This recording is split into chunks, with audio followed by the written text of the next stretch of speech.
Meu tema é quem foi Caravaggio. É sempre gostoso relembrar e trazer novas informações, talvez, sobre o nosso querido Bad Boy. Não é mesmo? Sabiam que ele é chamado, né, por nós, historiadores, carinhosamente, de o Bad Boy da arte? Gente, sabia? Por que a gente fala isso? Por que o Caravaggio é considerado um bad boy, né? Porque ele não seguia muitas regras, né? Ele não seguia, parece assim, muitos preceitos para viver mesmo. Ele era uma pessoa muito espírito livre, aventureira, né? E a gente não sabe muito bem se ele fosse vivo hoje, como que ele seria visto pela nossa sociedade, né?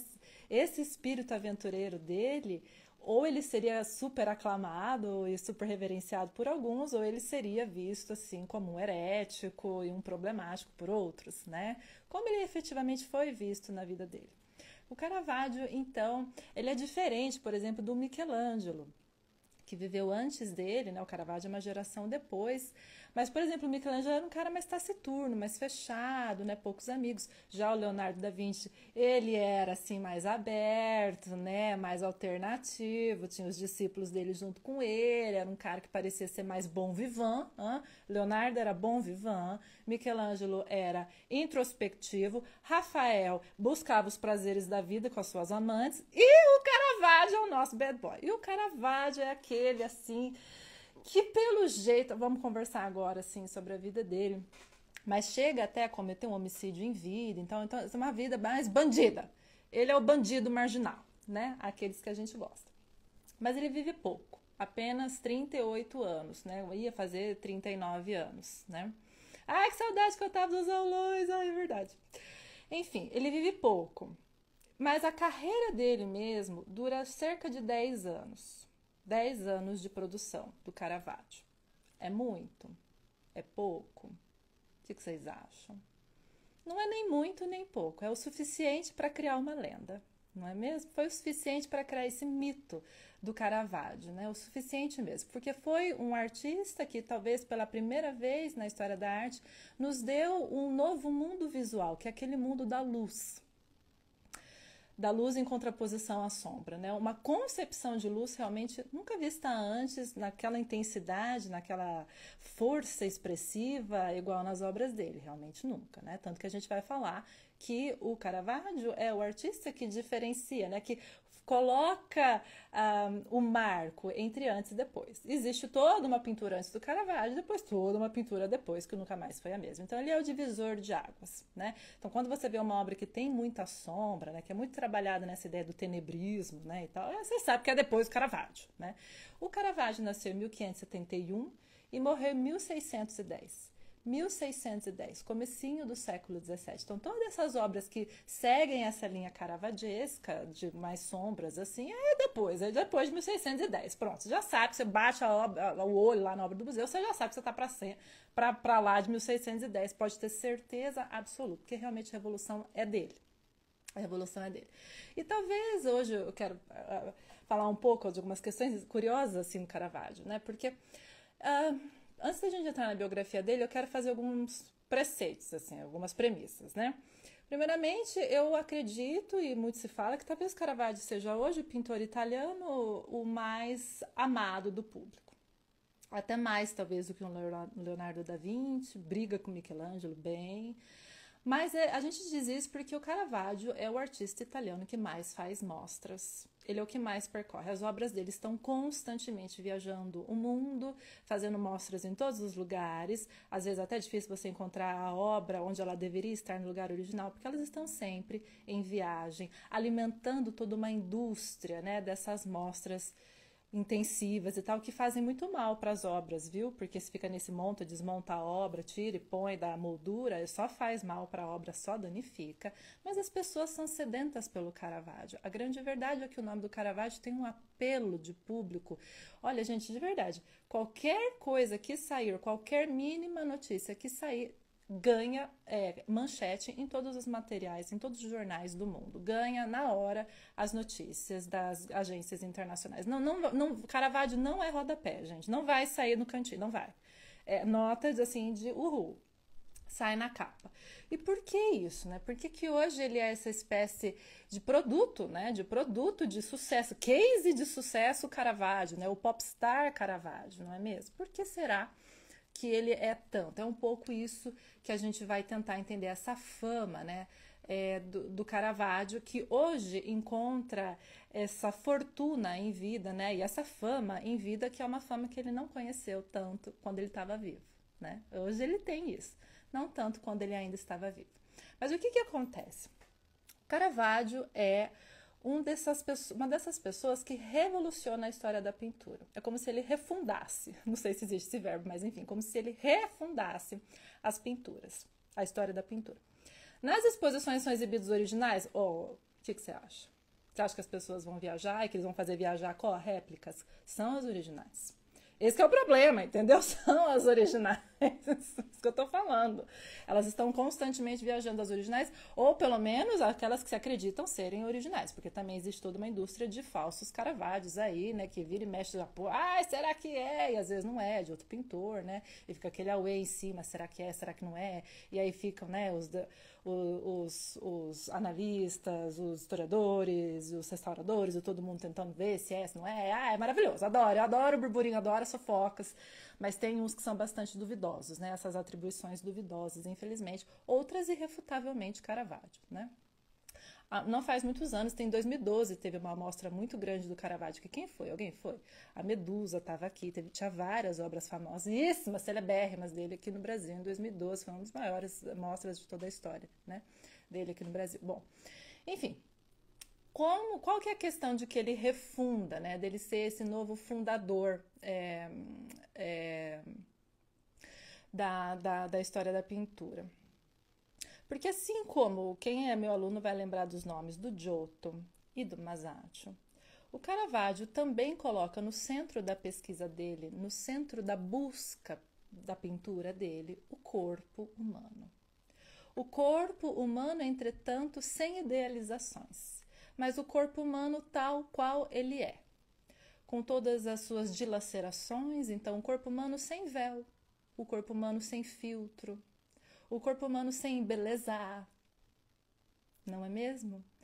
A vida como ela é, na sua crueza. E isso traz drama, né? Porque a vida é dramática, não é mesmo, gente? A vida não é só felicidade. A vida tem muito drama. Então, veja, a pintura do Caravaggio nunca é uma via de fuga da realidade. Nunca é uma idealização, nunca é uma ideia metafísica, sabe? Assim, não chega a ser. Porque ele colocava no centro da pesquisa dele o corpo com as suas imperfeições. E por isso que ele provavelmente não foi muito aceito pelo establishment da época, né? Pelo status quo da sua época. Foi aceito por outras pessoas que viam essa revolução dele, mas talvez não tanto por aqueles mais tradicionais. Por quê? Porque na época do Caravaggio, os contemporâneos do Caravaggio, aqueles que viviam na época junto com ele, viviam um momento muito particular da pintura, quem lembra? O que estava em voga, né? Qual era o estilo, a tendência artística em voga naquele final do século XVI, lá para os idos de 1550, 1560, 70, 80, 90. O que estava em voga? Já não era mais o Renascimento, né? Era o chamado maneirismo, que eram aqueles artistas que pintavam um pouco à maneira de Michelangelo, à maneira de Leonardo, à maneira dos grandes mestres, né? Então eles faziam aqueles retábulos para os altares das igrejas. Nossa Senhora, com aquelas virgens assuntas no céu, né? Cheio de anjos enormes, bonitos, muito bonito, uma pintura muito bonita. Vou mostrar para vocês. Eu tenho imagens, por que eu não vou mostrar? Não é mesmo? Calma, vamos lá. Deixa eu mostrar uma pintura aqui para vocês. Tipo uma dessa, né? Do Scipione Puluzzone. Deixa eu mostrar essa obra para vocês. Olha só, aqui é uma obra do maneirismo. Linda, né? A Virgem assunta no céu, os anjos todos em volta, uma luz difusa, né? Que vai banhando essa obra toda. Então, é sempre uma ideia de um céu aberto, de uma esperança, né? Sempre com esses personagens, assim... ocupando bastante assim todos os lugares, assim, mas veja que como isso é diferente do Caravaggio depois, né? essa escola do maneirismo, né, que a gente está falando aqui. Então, esses pintores que pintavam desse estilo meio à maneira de, eles eles estavam tentando fazer citações de outros mestres. Então, citações, então, como eu falei, de um Michelangelo, por exemplo. Mas o que acontece? A gente já não tem mais aquela mesma força expressiva de um Michelangelo aqui. Vocês conseguem perceber? Parece que falta alguma coisa. Parece que falta uma carga expressiva aqui, né? Parece que não tem mais a mesma vida. São corpos bonitos, são vestes bonitas também, mas é tudo muito modular, é quase manequins parados, sabe? As roupas, elas têm um peso, mas parece que elas não têm um caimento, assim, como se elas fossem, assim, um pouco mais leves, soltas. É tudo meio estilo boneco parado mesmo, assim, algo nesse sentido, né? Então, a própria paisagem, né? Você percebe que não é de verdade, né? Tem uns anjos que vão meio que se definhando naquele céu dourado. Então, assim, para o Caravaggio, isso daqui era o fim da pintura, viu? Uma pintura dessa era a morte da pintura para o Caravaggio. Isso daqui era a pintura morta, porque isso aqui não é uma pintura de natureza verdadeira, ela não é fidedigna a como as coisas são, a como os corpos são. Veja como as figuras são alongadas também, né? O maneirismo deforma, né? O maneirismo à maneira, não é mesmo? E o Caravaggio achava isso daqui tudo a morte da pintura, literalmente. Ele não gostava disso daqui. Tá? Então ele não admirava porque ele entendia que essa não era a maneira natural do ser humano. Então o Caravaggio volta a colocar, como eu falei, aquela carga expressiva, aquela força, mas num nível muito mais dramático, obviamente, né, do que os artistas do Renascimento faziam, né? Ele vai dar um passo ainda mais longe. Então ele é esse grande momento de ruptura. Veja, um Leonardo da Vinci não é uma revolução na pintura, não é. O Michelangelo não é uma revolução, tampouco. O Caravaggio é uma revolução. Significa que ele rompe com a evolução normal, vamos dizer assim. Né? Ele rompe com o esperado. Ele rompe com aquilo que estava acontecendo no seu curso normal. Ele rompe. Assim como rompeu Masaccio, assim como rompeu Giotto. Então essas são as três grandes revoluções da história da pintura italiana. E devo dizer que o Caravaggio é o último grande pintor da história da Itália. Vamos falar a verdade, gente? Não veio mais nenhum depois, né? Tão grandioso, tão magnânimo, que o público ama tanto. Não veio. Desde o século XVII, Itália. Bora, Itália. Cadê? Vamos lá. Tô brincando, ainda que tem um ou outro maravilhoso. Mas assim, do grande público, loucamente famoso, não tem. O Caravaggio realmente foi o último. E é curioso porque o Caravaggio tinha caído em desconhecimento do público. Sabia? Quando o Caravaggio morre no século XVII, ele meio que cai em esquecimento durante todo o século XVIII e XIX. O Caravaggio é uma redescoberta do século XX. Então faz só um século que a gente gosta do Caravaggio, que a gente fala dele, que a gente ama, e que a gente quer ver, que faz mostra, e lá, que toda essa indústria caravaggesca, né, que começou a rodar em torno do nome dele, né, para ele alcançar essa fama que ele tem hoje. Não faz muito tempo. É curioso, né? Então, assim, foi só no começo do século XX que os historiadores, principalmente o Roberto Longhi, né, que é um historiador, obviamente, lá de Florença, florentino, ele que começou a perceber que existe uma influência do Caravaggio em vários artistas como o Vermeer, o Rembrandt, o Velázquez, que todo mundo devia muito ao Caravaggio, mas não era tão claro assim, sabe, antes. Então foi só a partir do século XX que a gente começou a reconstruir essa influência mesmo caravaggesca nesses artistas todos que vieram depois. E aí sim a gente começou a entender e a dimensionar um pouco melhor o lugar do Caravaggio na história da pintura. Então ele é esse homem que por causar uma revolução e por causar uma revolução dos corpos e da crueza desses corpos, ele realmente nos atrai. A gente quer saber mais dele, a gente quer ver mais ele, porque a gente quer ver um pouco aquilo que é atormentado, aquilo que é obscuro, aquilo que é misterioso, porque é sobre isso muitas das suas obras, né? Mas agora veja, por que será que ele operava dessa forma? Por que será que ele operava dessa forma? Talvez pelo momento histórico em que ele estava vivendo, não é mesmo? Esse final do século XVI para o começo do século XVII. É o momento histórico da Reforma Protestante e depois da Contra-Reforma. O momento da Contra-Reforma, principalmente, é quando a igreja tem que retomar, né, os fiéis. E o que acontece? A Reforma Protestante trouxe um pouco essa ideia, ou pelo menos colocou em crise a ideia do Renascimento de que o homem estava no centro das coisas. Ai, meu Deus do céu!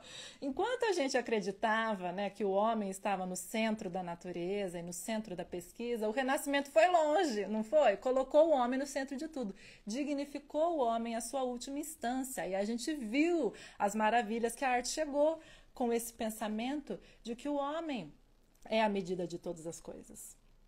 Aí veio Leonardo, Michelangelo e Rafael, porque nós somos a medida de todas as coisas. A partir do momento que vem a reforma, a gente coloca um pouco em xeque essa ideia. Vocês não são tão, talvez assim, a medida de todo o cosmos, a medida da natureza e tal. Então, essas incertezas, que são bem parecidas com as incertezas que a gente tem hoje em dia, né? Ou sociedade que não sabe seu lugar, não é mesmo? Quem sabe o lugar no mundo aqui? É difícil saber, né? Para onde vamos, de onde viemos, quem somos nós, quem é Deus, né? Tudo essas, hoje normais, né? Os nossos questionamentos de sempre, vida como ela é. Não era tão questionado assim, talvez, lá no Renascimento. No Renascimento as pessoas tinham certezas. As pessoas tinham certeza que elas eram o centro, né, da pesquisa. O centro da natureza, né? E que o homem devia então se relacionar bem com essa natureza. E quanto melhor a relação, mais profícua depois todas as artes, toda a política e tudo aquilo que vem do homem e sai do homem e gira em torno do homem. A partir do momento que a gente já não tem mais essas certezas, então o homem começa a se perguntar melhor qual é o seu lugar no cosmos e tal. É aí que vem, né, a questão do Caravaggio. É aí que vem as incertezas que a gente vê nas obras dele. As obras do Caravaggio são sobre as incertezas do mundo. Por isso que a gente talvez se identifica tanto. Percebe?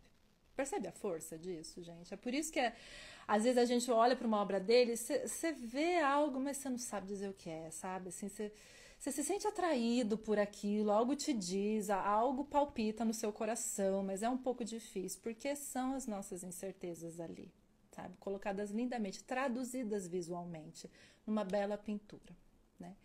Então, um pouco é isso, né? Deus agora parece mais distante. Eu acho que é isso que faz a diferença nas obras do Caravaggio, das obras do Renascimento ou do Maneirismo. Deus agora nos parece mais distante e a gente já não tem mais essa possibilidade de alcançar o conhecimento tão facilmente assim, né? Deus agora é mais inalcançável do que ele era antes. Bom, então, tendo um pouco essas premissas, olha quantas premissas, não é mesmo, para a gente entender o Caravaggio, tendo um pouco essas premissas, agora a gente vai falar um pouco da biografia dele. E eu quero mostrar um pouco das influências do Caravaggio e mostrar um pouco as obras dele também para a gente entender tudo isso que eu estou falando. Tá fazendo sentido tudo que eu tô falando, todas as premissas que eu tô dando aqui pra gente entender? Assim, eu não tô falando grego, né, gente? Tá dando pra entender? O Caravaggio tem esse nome, apesar desse não ser o nome dele, tá? O nome do Caravaggio de batismo, na verdade, é Michelangelo. É Michelangelo Merisi, né? Ele acaba pegando esse nome Caravaggio, que é o nome de uma cidade na Itália, porque talvez foi lá que os pais dele nasceram. Por muito tempo se achou que o Caravaggio tivesse também nascido em Caravaggio, mas não. Hoje a gente sabe que ele nasceu em Milão. E esse documento atesta que ele nasceu em Milão, o registro de nascimento dele, foi descoberto muito recentemente, acho que faz uns 20 anos no máximo. Que assim, foi 2005, 2006, algo assim, se eu não me engano. Então, muito recente. Vocês viram como a história está sempre sendo escrita, né, e sempre sendo descoberta. Como o nome dele era Michelangelo, ele provavelmente não queria ser o Michelangelo II, né? Ele não queria ser... já tinha o grande Michelangelo, né? Ele não podia ser o 2. Então, ele provavelmente pega esse nome como nome artístico para ele mesmo e se auto-intitula Caravaggio. Nasce, portanto, em Milão, ou seja, é um pintor do norte, é um pintor da Lombardia. Ele não é um pintor, então, toscano, não é um pintor da onde se deu o Renascimento, porque o Renascimento grande se deu lá em Florença, né? Lá. Então, ele estava meio longe, né? Meio deslocado lá, então, lá em Milão. De toda forma, a gente não sabe muito dessa vida precoce do Caravaggio, infelizmente, mas de alguma forma ele se interessa pela pintura e pede para a mãe dele para ele ser encaminhado para um ateliê. O que é interessante, tadinho, é que o Caravaggio já teve experiências com a morte desde muito cedo. O pai dele morre em função da peste bubônica. A gente tem que saber que a peste bubônica vinha e voltava durante toda a era medieval e moderna, tá, gente? Não foi só lá em 1348 que matou todo mundo, acabou. Não, ela vinha e voltava. Era muito comum ter surtos de peste. Então, o pai dele morre num desses surtos, os tios, o avô, muita gente da família dele morre. Ele não, felizmente, né? E nem a mãe. Só que essa mãe vai ficar viúva e vai ter que criar 5 filhos sozinhas. Imagina a situação, né? Do Caravaggio e tal. Aí ele pede para essa mãe, já viúva, que essa mãe vendesse alguns terrenos da herança e tal, para que ela pudesse pagar, então, dele ir para um ateliê. Vocês lembram que na época os artistas iam para os ateliês, né? Então ele consegue convencer a mãe e ele acaba indo para o ateliê, isso nós estamos lá em Milão. Ele vai para o ateliê de um pintor chamado Simone Peterzano, que talvez você não conheça. Simone Peterzano. Entretanto, o Simone Peterzano tinha sido discípulo do Tiziano, que você deve conhecer. E então o Simone ele era tão discípulo do Tiziano que às vezes ele assinava os quadros dele aluno do Tiziano. Tizianos alunos, ele escrevia. De tão orgulhoso que ele era de ser discípulo do Tiziano, que você sabe que foi o grande pintor do Renascimento de Veneza, que é aquele lugar, né, Veneza, maravilhoso, onde se faziam pinturas em que se pensava muito mais nas cores do que no desenho. Porque se o Renascimento lá de Florença, né, eles tinham que desenhar muito bem só depois pintar, no Renascimento do Tiziano, pinta direto. Às vezes não tem nem desenho preparatório. Muito interessante isso. E veja que interessante. Quem foi o mestre do Tiziano? Foi o Giorgione. Você conhecia o Giorgione? Giorgione não é um nome muito famoso. E a gente conhece poucas obras do Giorgione. Ele é um personagem assim, meio aleatório, assim, a gente sabe que ele foi um grande pintor e tal, e foi o mestre do Tiziano, e ele que inaugura essa pintura lá em Veneza, o Renascimento de Veneza, mas tem pouquíssima obra dele, assim, pra gente trabalhar, a gente sabe quase nada da vida dele. Mas veja, o que é interessante na pintura do Giorgione, né? E é uma pintura que o Caravaggio vai ser muito atento e vai tentar, de alguma forma, reformular a pintura do Giorgione. Deixa eu mostrar uma obra para vocês aqui do Giorgione, que vocês vão entender na hora que eu tô falando. Ó a pintura do Giorgione. Olha essa velha. Olha essa velha do Giorgione. Já viu o Caravaggio aqui, não viu? Veja, o Giorgione ele era considerado tipo Leonardo da Vinci de Veneza, né? E ele pintava, como vocês estão vendo, com um extremo naturalismo. Muito fielmente a como a natureza é, ou seja, é uma velha enrugada mesmo, porque velhas são enrugadas, não é mesmo? Né, gente? Que ideia de fazer botox? Não, gente. A pele cai, a pele tem textura, ela enruga mesmo, né? Então, aqui estamos, uma velha enrugada com cabelos brancos, porque é isso daí. E tá escrito com o tempo, né? Com o tempo ali naquele bilhetinho que ela tá mostrando, e mostrando ela mesma com o bilhete. Ou seja, com o tempo, é isso que acontece, né? Com o tempo, ó, é assim que você fica, né? Isso é o que o tempo faz. O tempo não perdoa ninguém, não é mesmo? O tempo chega para todos. O tempo corrói tudo. Tudo. O tempo corrói tudo.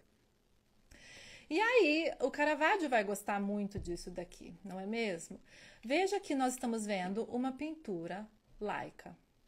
O Giorgione era o pintor laico, que a gente poderia dizer também secular. Então veja que era um pintor laico que pouco tinha a ver com a devoção cristã. O Giorgione pouco tinha a ver, não pintava para os cetábulos das igrejas e tal. Então ele era um pintor que pintava para os apreciadores, para os mecenas que pagavam por uma obra dessa, né? Ou seja, era uma arte feita para quem gosta e entende de arte, vamos dizer assim, tá? Não era só para a religião, mas era também para os apreciadores da arte. É a arte do Caravaggio, no fundo, também, no primeiro momento, né? É o tipo de coisa que o Caravaggio vai gostar, ou seja, dessa escola da pintura laica, da pintura secular, não é a pintura religiosa. O Caravaggio, então, vai ser logo visto como um novo Giorgione, que devia dar para ele muito orgulho, porque realmente ele era, de uma certa maneira, um certo discípulo do Giorgione, porque o Giorgione foi o mestre do Tiziano, que foi o mestre do Simone Peterzano, que foi o mestre do Caravaggio. Então é uma linha contínua do Giorgione até também o Caravaggio, sempre pintando nesse extremo naturalismo. E aí, que depois de alguns anos estudando nesse ateliê do Simone Peterzano, infelizmente, nós não temos nenhuma obra que o Caravaggio tenha feito nesse ateliê quando ele era jovem, infelizmente.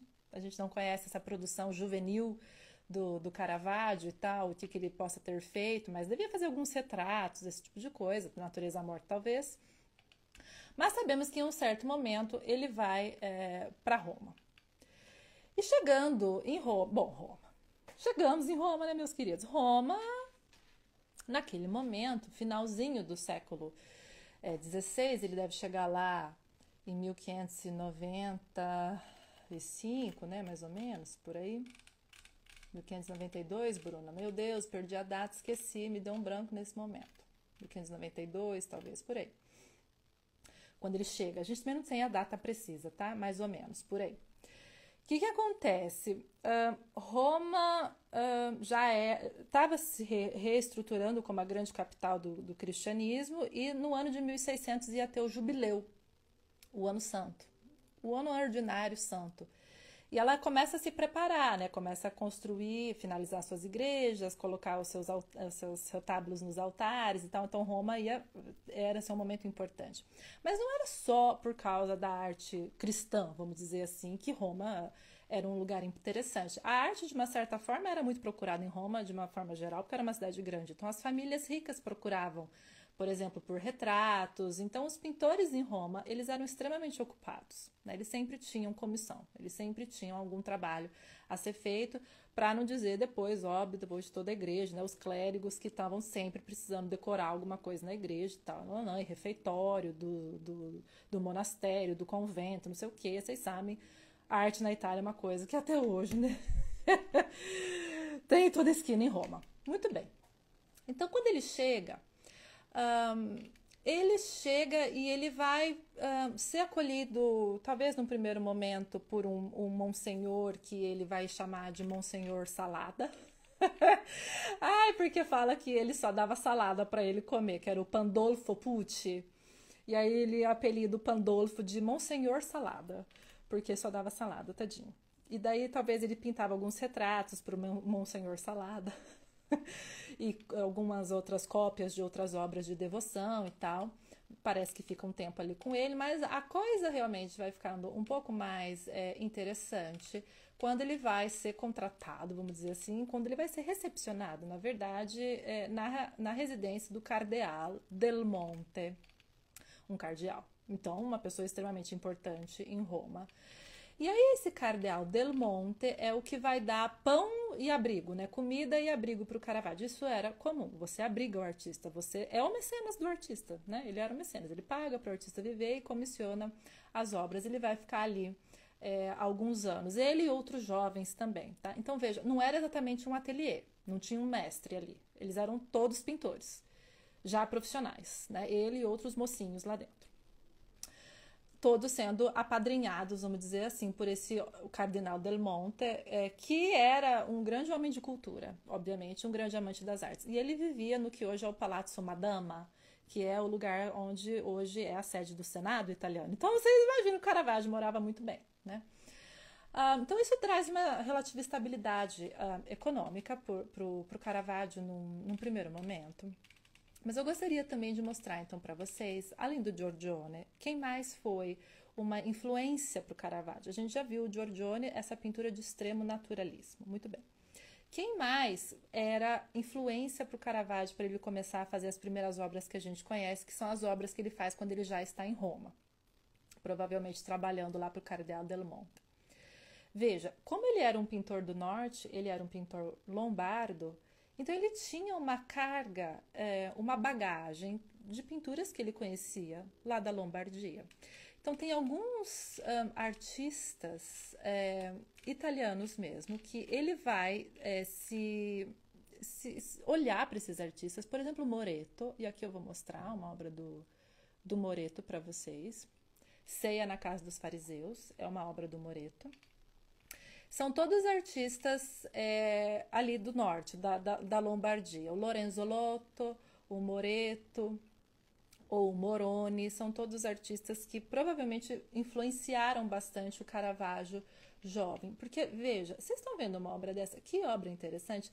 Tá bem diferente daquela obra que eu mostrei do maneirismo, né? Do Scipione Pulzone lá, que era a Virgem no céu, né? E um monte de anjo, assim. Vocês estão vendo que aqui Cristo tá dentro de uma taverna mesmo, assim? Parece um lugar tão simples, né? Não é mesmo? Com uma mesa do dia a dia, cotidiana, ali colocada, num ambiente fechado, né? É uma cena doméstica, é uma cena interna.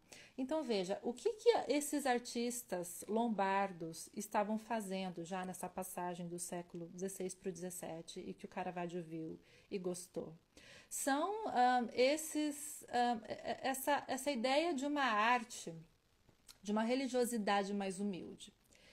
É um pouco essa ideia de abrir o santuário da arte simples, sabe assim? Dessa religiosidade realmente mais simples, mais empobrecida, mais humilde, de sombras, inclusive, mais visíveis, mais descritivas. A gente vê aqui onde realmente está essa luz bem bonitinha, né? Só na cabeça ali do Cristo. Só ele tem esse grande feixe de luz, essa grande auréola, né? Então, são pintores, assim, que mostram para o Caravaggio, por exemplo, como ele poderia ter pensado em pintar uma mesa. Como seria pintar uma mesa? Que você vê que não é, assim, uma mesa, sabe, assim, muito racional, bonitona, cheia das frutinhas e tal. Não, sabe, assim, aquela mesa com aquela natureza morta, com aquele pão cortado no meio mesmo, deve ter uns farelos ali em cima, sabe, assim, aquela coisa bem, a outra ali embaixo, né, dos pés dos cris e tudo. Então, assim, ele aprendeu a olhar essa natureza cotidiana e essa natureza familiar, né? Essa natureza morta, principalmente ali em cima da mesa, né? Como enfim, o cara ali segurando a cesta de vimes lá no fundo e tal. Então, é um mundo cotidiano, veja bem, no qual se insere a aparição do sacro. Vocês percebem isso? É muito diferente do que a gente estava vendo lá, daquele céu cheio de anjos, esse céu modular, esse céu dourado, né, e tal. Inclusive uma obra interessante essa daqui, porque é uma obra muito voltada para o interno, né? Todo mundo olha para dentro, ninguém olha para fora, ninguém busca nenhuma relação com o observador, com o espectador. Isso é muito interessante da gente notar numa obra dessa, tá? Já enquanto as obras depois do Caravaggio, a gente vai ver que vão ter momentos em que sim, a gente olha para fora, tá? Por exemplo, nessa daqui, talvez até aqui do Moreto, não tanto, né? Mas enfim, do Caravaggio a gente vai ver que isso vai começar a acontecer. Então ele vem com essa carga desses artistas lombardos, como o Moreto, aprende essa religiosidade mais humilde, aprende também com o Giorgione esse naturalismo de uma pele enrugada, por exemplo, vai dar no que deu, né? Vai dar no Caravaggio. Ele reúne o melhor de tudo isso e ele começa a apresentar, então, nas suas obras. As primeiras obras que a gente conhece do Caravaggio, entretanto, não são aquelas obras que a gente diria as mais conhecidas, assim, aquelas mais impactantes, né? Seriam, na verdade, essas obras aqui, que são esses retratos. No fundo, é um retrato que ele deve fazer enquanto ele está lá morando às custas, né? Sendo apadrinhado pelo cardeal Del Monte. Por exemplo, aqui o jovem com cesta de frutas e tal. Muito interessante, porque todas as primeiras obras do Caravaggio, provavelmente é um desses meninos que morava ali com eles, né? Como eu falei, eles moravam num conjuntinho ali. Essas primeiras obras são todas meias figuras, são retratos de meias figuras. A gente não vê personagens de rosto, de corpo inteiro nas obras do Caravaggio, é bem interessante isso. E esse primeiro período do Caravaggio é um período mais de luz, mais iluminado. É muito interessante, gente, é muito bonito, por isso que é gostoso fazer o curso do Mestres Italianos, porque no curso você vai ver bonitinho quando que a sombra vai entrando nas obras do Caravaggio, como que ela vai entrando e o que quer dizer isso. Porque você veja que no momento de luz, Essa obra está na luz, quer que não. A gente vê que tem uma sombra refletida ali na parede, mas o cara está na luz, vamos dizer assim, né? Uhul. Ele não só está na luz, mas como ele está numa luz cândida, né? Numa luz gostosa. Fala a verdade, né? Ele está se oferecendo para essa luz, com os peitos, com o ombro descoberto. Essa questão de estar com peitos de fora ou ombros de fora é sempre um sinal de entrega, é sempre um sinal de quem não tem medo da vida, né? De quem não tem medo daquela situação. Na verdade, ele não só não tem medo, como ele está num profundo prazer aqui. É puro prazer isso daqui. A gente consegue quase sentir o frescor da manhã, né? O cheiro das frutas aqui. É tudo muito hedonista, né? É uma busca pelo prazer aqui, porque tem luz, né? Essas primeiras obras do Caravaggio vão muito de encontro a esse bem viver, sabe? A esse prazer de viver, esse prazer jovial. É interessante porque a primeira obra que a gente conhece que a gente vê assim algo de mais diferente seria o Baco Doente. O Baco Doente, que está lá na Galeria Borghese, em Roma. Muito interessante. Aqui a gente já vê um Baco mais mal iluminado, né? A sombra ali no fundo já mais presente. Dizem que é um autorretrato. É importante que a gente saiba que o Caravaggio nunca fez um autorretrato, mas que sim, ele colocou o próprio rosto em algumas das suas obras, né? E essa é uma pintura difícil de classificar, porque ela é uma figura pagã, é um Baco, é o deus do vinho, né? O deus do hedonismo, o deus da embriaguez. Só que ele está doente, curioso. Não deveria, né? O Baco devia estar sempre feliz e festejando a vida. Mas, veja, não é bem um retrato, não é bem uma natureza morta. É uma mitologia, mas, enfim, é uma mitologia de meia figura também. É uma obra muito difícil de classificar. A gente, primeiramente, não sabe exatamente como dizer o que é essa obra. Mas é interessante porque o próprio Caravaggio se coloca nesse rosto, né? Então, até onde a gente saiba. Numa situação muito limite, perceba você. Apesar dele estar olhando para fora, buscando talvez alguma interação, ou buscando algum diálogo com alguém que está fora do quadro, não é com você, tá? Não é com você que ele está buscando esse diálogo, mas é com alguém com quem o Baco poderia falar, alguém que estivesse na imaginação desse Baco, tá? Ou seja, é um interlocutor imaginário, não é você, tá? Mas é interessante de toda forma que ele olhe para fora. Mas é uma situação limite. Limite entre o quê? Limite entre a luz e a sombra. Perceba isso. Ele se coloca no limite entre a escuridão e o claro. Porque a luz chega nele de alguma forma, mas parece que ele está in between ali, né? Parece que ele está entre, talvez saindo da sombra e indo para a luz, talvez.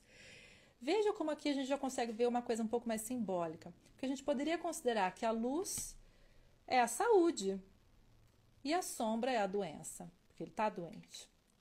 Então, essa ideia da escuridão estar ligada a um aspecto doentio pode inclusive ser vista nessa cor meio esverdeada dele, né? Esse Baco, né? Você vê que ele tem até um lábio meio esverdeado, tudo. Você vê que claramente ele está doente, até que tem olheiras e tal.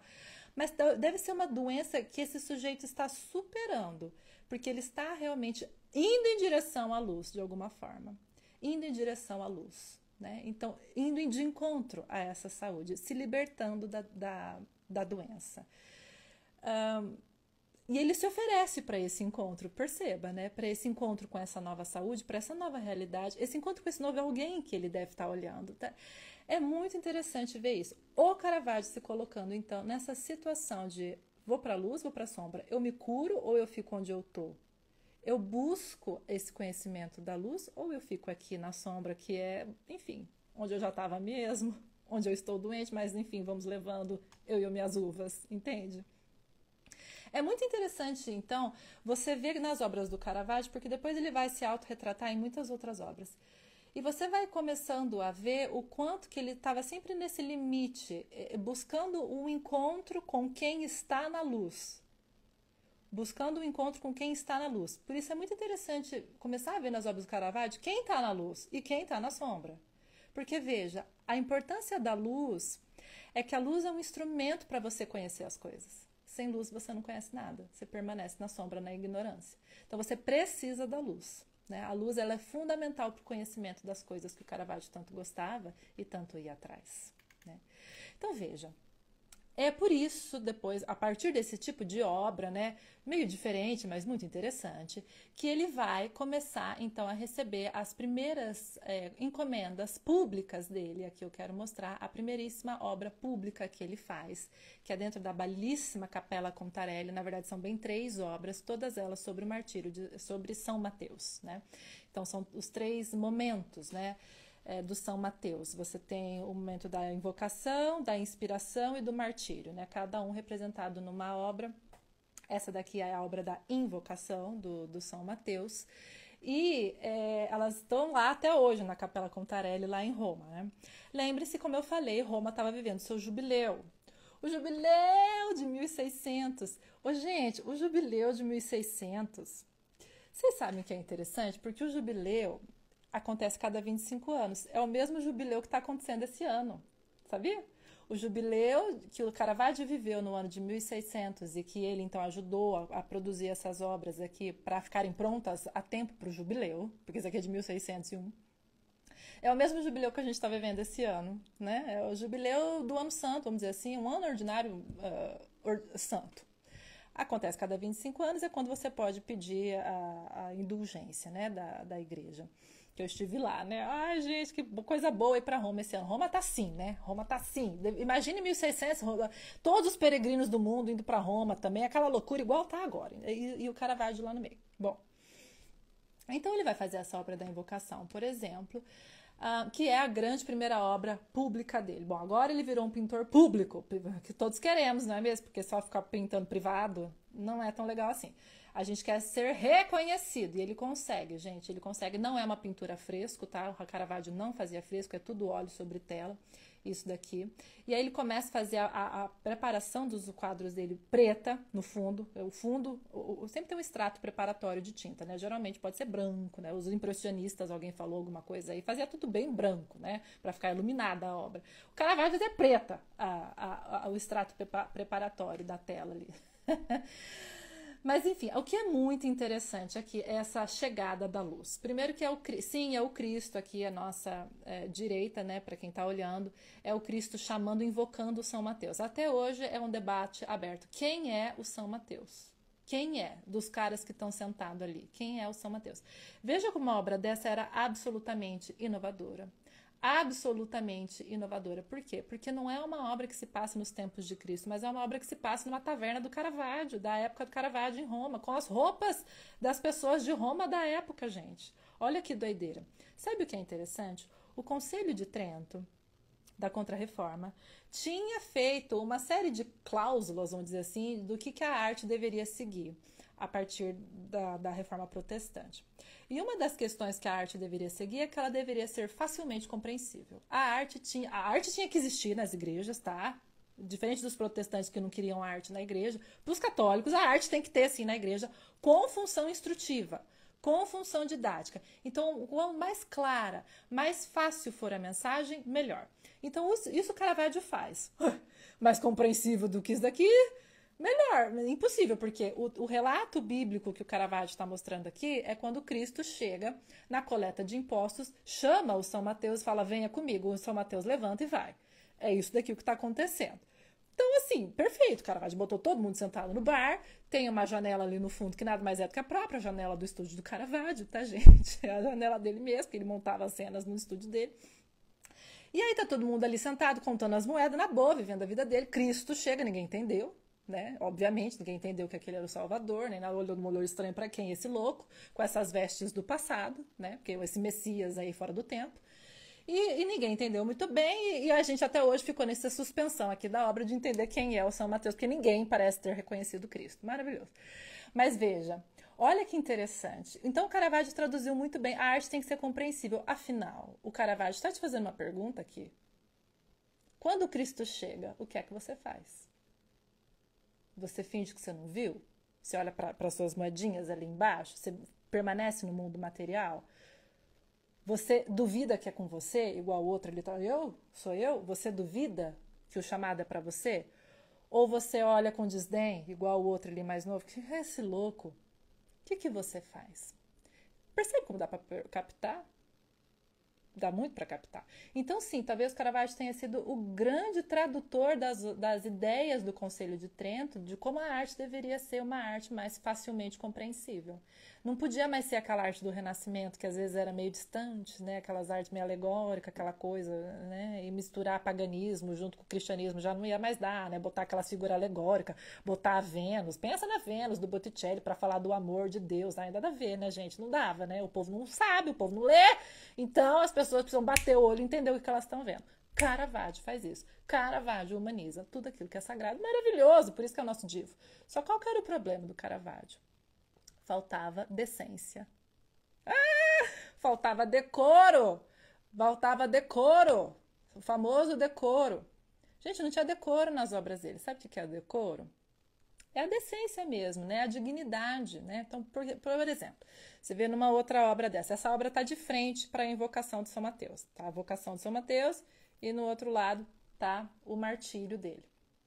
Olha o São Mateus completamente caído. Caído. Você olha essa obra, você nem sabe quem que é quem aqui, né? Meio confuso.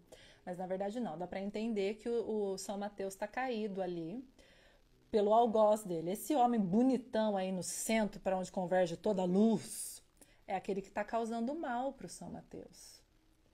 É o algoz dele. Os outros são os catecumenos, né, que estavam sendo batizados ali no momento. E olha que curioso, tem um anjo no céu, numa nuvem negra, parece uma nuvem de chuva, de mau agouro, chegando para esse São Mateus, dando para ele a palma do martírio. Veja que essa palma do martírio nem chega no São Mateus. E esse anjo é enorme, gente. Vocês lembram dos anjinhos que eu mostrei da outra obra? Que bonitinhos, né? Tão bonitinhos no céu, leves, né? Eles eram leves, eles eram tão leves que eles até definhavam, né? Eles até iam sumindo no céu. Seres etéreos, como eles devem ser. Olha o anjo do Caravaggio, o peso desse anjo. Ele é enorme. Ele é enorme, ele nem olha para ninguém, né? Você só vê o cabelo dele, assim, ó, caído para frente. Fazendo um esforço titânico, parece que ele está se esforçando para dar a palma. O anjo fazendo esforço, gente. E não chega aquela palma nunca. E mataram bem, falou bem o Paulo ali. E o Caravaggio ali atrás. Bem lá no fundo tem um personagem, é ele, olhando a cena. E veja que, de novo, assim como no Baco, ele está no limite. Ele não sabe se ele vai para a luz, se ele vai para a sombra, porque nem aqui está tão claro numa obra dessa o que é a luz e o que é a sombra. Ainda. Essa é a busca eterna do Caravaggio, entender a luz e a sombra. Você veja que ele se coloca numa situação de não compreensão da luz e da sombra. Ele se coloca a parte disso, ele não está nem lá nem cá. Ele não participa, ele não ajuda, o São Mateus tampouco, ele parece que ele se retira. O que é forte do Caravaggio. É como se ele falasse, eu não tenho essa fé dentro de mim ainda para me colocar dentro dessa situação aqui, dentro dessa realidade. Então eu me retiro, porque eu não entendo, eu ainda não tenho. É um agnóstico, né, gente? Eu ainda não entendo o que está acontecendo aqui. É grandioso demais para a minha pessoa. Isso é muito bonito. Gente, é de uma humanidade, sabe? É de uma verdade, é de uma sinceridade que o Caravaggio nos mostra nas suas obras. Por isso que a gente gosta, gente. Por isso que a gente se emociona, porque a gente, sabe? É verdade, Caravaggio, eu também não sei. Eu também tenho as minhas dúvidas, sabe? Assim, enfim. É mais ou menos por aí. Agora, uma questão que eu queria só pontuar da obra anterior, que é realmente muito bonita, que já foi dita aí por alguns historiadores, que talvez essa seja a primeira obra que entra uma luz que é uma luz pintada mesmo. Como eu vou fazer vocês entenderem isso? Veja, toda obra de arte até então na nossa história, sim, tinha zonas de luz e sombra, mas a gente entendia que a fonte de luz era externa à obra, tá? Que era uma fonte de luz externa à obra. Deixa eu ver se a gente vendo alguma outra... Bom, se a gente volta para cá, se você for ver o manto da Virgem, você vai ver que tem zonas do manto dela que tem um pouquinho mais escura, que é um pouco mais escura, e zonas que é um pouco mais clara, por exemplo. Então, a gente vê que tem uma graduação de luz e sombra, tem uma graduação de tons, porque, teoricamente, tem uma fonte de luz externa à obra que idealmente banha essa obra, que idealmente cria zonas de luz e sombra, mas eu não estou vendo a luz em si. Eu, numa obra dessa, não estou vendo feixe de luz entrando literalmente na obra, né? Eu estou imaginando que essa obra está sendo banhada pela luz, que os personagens estão sendo banhados por uma luz. Agora, quando você vê essa obra do Caravaggio, você vê que ele literalmente abriu a porta ali em cima, né? Porque você sabe que as portas, naquela época, elas tinham a parte inferior e a parte superior, né? Em cima e embaixo, né? Então, você, de repente, queria deixar a luz entrar só na parte de cima, você abria a portinha de cima. Então, tá aberta só a portinha de cima ali e entrou a luz. A gente tá vendo toda a luz mesmo. Literalmente, ela tá entrando na obra, assim. E é muito curioso que ela ocupa metade da obra, a luz. Só que ela não tá no Cristo. O Cristo ali tá na sombra. E me chama muita atenção isso. É muito interessante. É muito bonito ver, então, como essa talvez seja a primeira vez que a gente vê uma luz entrando no espaço escuro. Na história da pintura. Era uma inovação total o que ele estava fazendo assim, né? É como se fosse uma luz artificial, né? Então é muito bonito isso. É como se o Caravaggio estivesse inventando o cinema, de repente, ou estivesse, no mínimo, inventando a fotografia e tal. Não é uma luz ideal, uma fonte de luz, mas é uma luz que a gente está vendo literalmente ela acontecendo aqui. Ele é demais. Bom, isso só para dar um gostinho. Mas, enfim. O que acontece? A partir daqui, o Caravaggio vai ganhar muita fama. Vai ficar dividido entre aqueles que vão amar o que ele estava fazendo, que vão entender essa mensagem muito próxima e muito imediata do Caravaggio. Então, o Caravaggio vai fazer outras obras, por exemplo, como essa daqui, que eu tive a oportunidade de ver esse ano, que é maravilhosa, né? Que é a Virgem dos Peregrinos. Vocês notem a humanidade de uma obra dessa, gente. Olha a humanidade de uma obra dessa. A Virgem dos Peregrinos, então, como a gente estava falando, né? Essa ideia de tornar a mensagem religiosa mais imediata, mais acessível, né? De uma forma que a gente pudesse reforçar a fé daqueles fiéis perdidos pela reforma protestante, né? Olhem que bonito uma obra dessa, né? São os peregrinos, lembre-se que a gente está no ano do jubileu, então os peregrinos realmente estavam chegando em Roma, e muitos iam chegar nas igrejas desse jeito mesmo, ajoelhados, igual as pessoas fazem hoje em dia, até as pessoas chegam ajoelhadas em condições péssimas, né? Encardidas mesmo, com a calça rasgada nas igrejas. E veja, quem vai receber você quando você chega lá? A própria Virgem. E isso, gente, é verdade para a pessoa que está fazendo esse caminho de peregrinação. Ela vai ser recebida pela Virgem. Vocês têm que entender isso, sabe? Isso é uma verdade no coração dela. Ela não está indo lá só para, ok, vou aqui esfolar o meu joelho e chegar lá para nada. Não, ela vai lá para ser recebida pelo divino e ela sabe disso. Olha o Caravaggio colocando a Virgem. Gente, vocês percebem que a Virgem, ela estava em casa, vamos dizer, né? Ela estava dentro ali do ambiente doméstico dela. Bateram na porta e ela enrolou o menino Jesus, assim, gente, pera lá, calma, tô indo. Ela enrola ele no lençolzinho branco que tá em toda a obra do Caravaggio, esse lençol branco. Não, o lençol branco é a cortina vermelha, tá em todos. Ela enrola lá aquele lençol branco, ai, peraí, gente. Aí ela abre, oi, gente, oi. Aí ela vai abençoar, entendeu? E o menino Jesus aqui, ó, assim, ó, daquele jeitão, do jeito que deu. É do jeito que deu que a Virgem saiu. Não tem nada de sagrado nas mulheres, gente, sabe? Você vê que ela tá ali meio de última hora, mas ela chegou, né, olhando para eles. É muito bonito isso. E eles com os pés sujos. Com os pés sujos. A gente nunca tinha visto um pé sujo. Em primeiro plano ali, é enorme o pé sujo do moço ali, sabe? Isso era a falta de decoro que eu estava falando. Obviamente, a falta de decoro vai vir em muitas outras obras do Caravaggio. Então, ele teve sim que pagar o preço, tá? Pela falta de decoro dele, como obviamente na Morte da Virgem, não é mesmo? Que ele simplesmente coloca uma mulher morta. A gente nunca tinha visto um quadro com a Virgem Maria morta. A Virgem Maria nunca é representada morta, gente. A Virgem Maria é, no máximo, representada assunta. Quando ela já está no céu. Quando ela já fez a sua passagem. Então, geralmente, quando um quadro representa a morte de Maria, na verdade, coloca-se os santos lá embaixo, no máximo o sepulcro aberto, e ela lá em cima do céu, nas nuvens, né? Igual a outra que eu mostrei, enfim, eu acabei de mostrar para vocês, uma assunta, né? Era daquele jeito. Agora aqui ele coloca ela morta.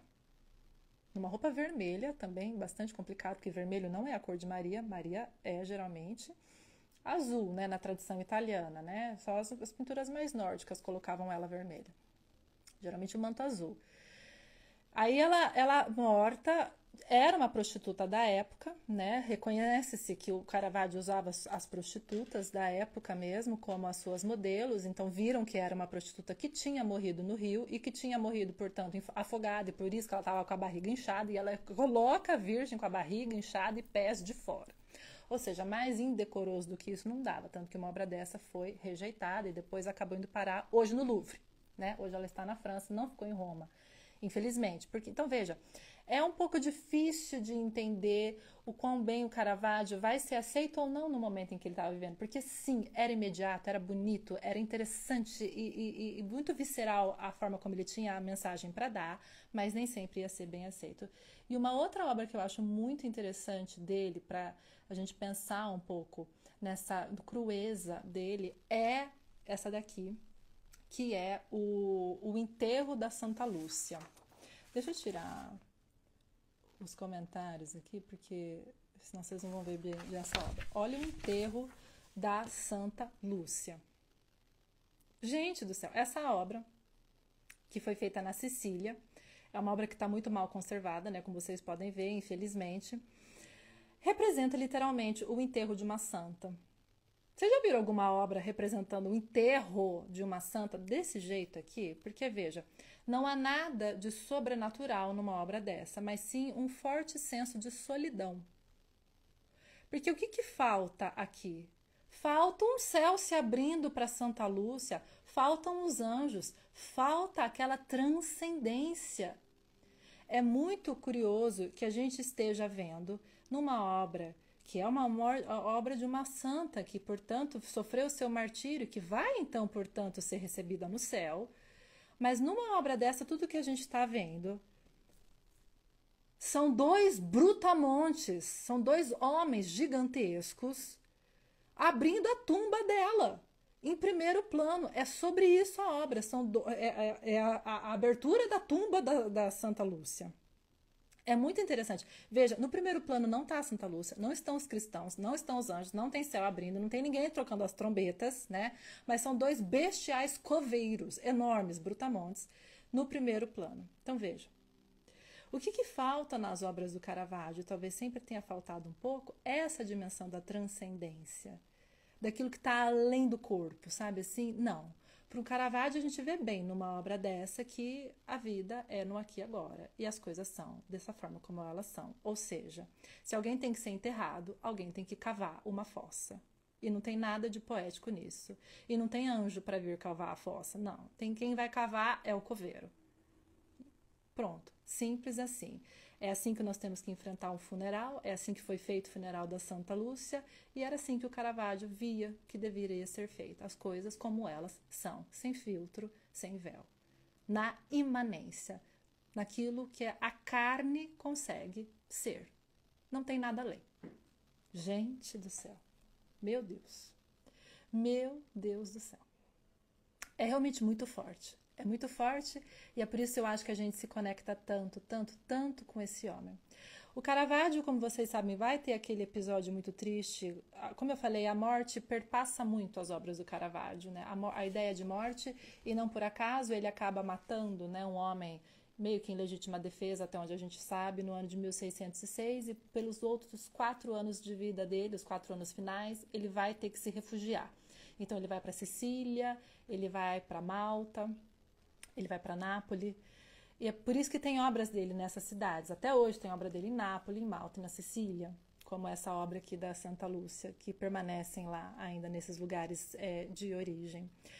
E uma obra que ele vai fazer, e quando ele acaba matando esse homem, né, o Ranucci, em Roma, qual que foi a sentença dele? A sentença dele era de ser decapitado.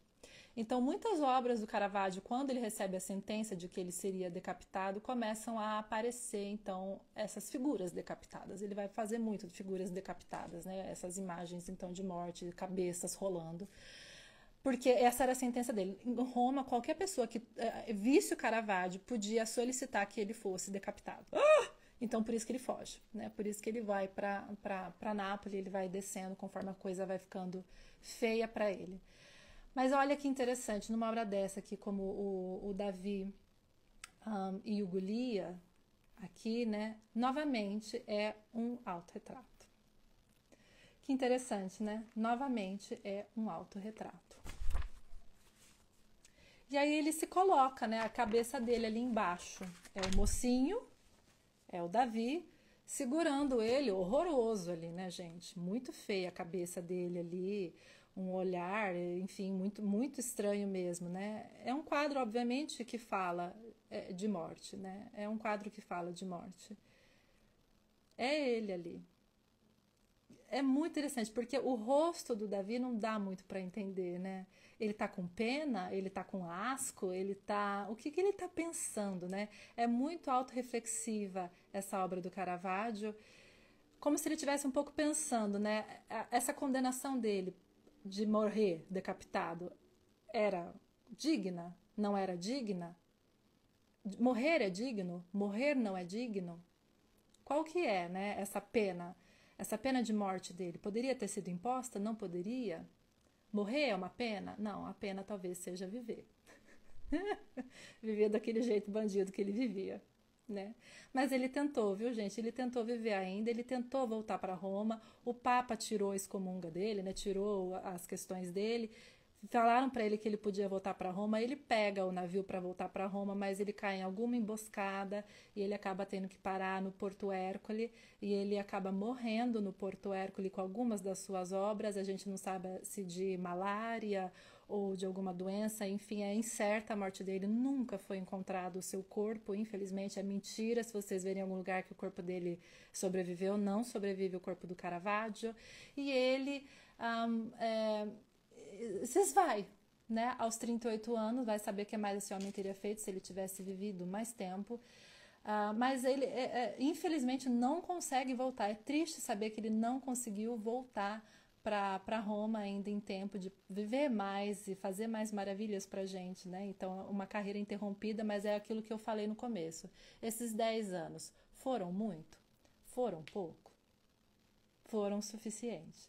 Não precisava de mais. Esse homem fez a divisão da história da arte e eu acho que ele nos toca tão profundamente até hoje pela verdade nua e crua. A pintura do Caravaggio é sempre no hic et nunc, é no aqui e agora.